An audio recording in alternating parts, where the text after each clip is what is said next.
पार्थ पवार, विनोद तावडे, विनय सहस्त्रबुद्धेंना राज्यसभेवर पाठवण्याची शक्यता। महाराष्ट्रातील 6 खासदारांची मुदत एप्रिलमध्ये संपणार।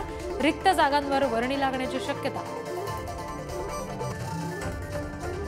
कथित कोविड खिचडी घोटाळा प्रकरणामध्ये सूरज चव्हाणांना ईडीकडून अटक। आज कोर्टासमोर हजर करणार। तर सूरज चव्हाण सत्य, लोकशाही आणि संविधानासाठी उभे।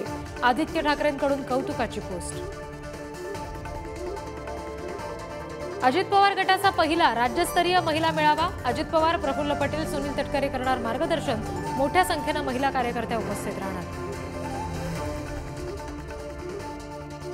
महाराष्ट्रातील सरकारी अधिकाऱ्यांना बेळगावात मज्जाव। कर्नाटकचे मुख्यमंत्री सिद्धरामय्या यांचा इशारा। महाराष्ट्र सरकारकडून सीमा भागातील मराठी बहुल गावांसाठी आरोग्य योजना राबवल्यानं कर्नाटक सरकारचा आक्रमक पवित्रा। मुंबई-पुणे महामार्गावर 6 तासांचा ब्लॉक। सकाळी 11 वाजल्यापासून संध्याकाळी 5 वाजेपर्यंत वाहतूक बंद राहणार।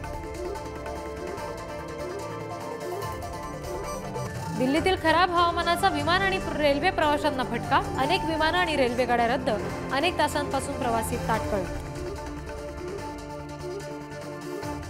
अयोध्येत विधिवत पूजेसह रामलल्लाचा गृहप्रवेश सोहळा संपन्न। आज मंदिराच्या गर्भगृहात मूर्तीची स्थापना। तर 22 जानेवारीला पार पडणार प्राणप्रतिष्ठा सोहळा। अयोध्येतील राम मंदिर लोकार्पणाच्या पार्श्वभूमीवर राज्यभरात राममय वातावरण। मुंबईच्या शिवाजी पार्कमध्ये आकर्षक रोषणाई। विद्युत रोषणाईमधून साकारली रामाची प्रतिकृती।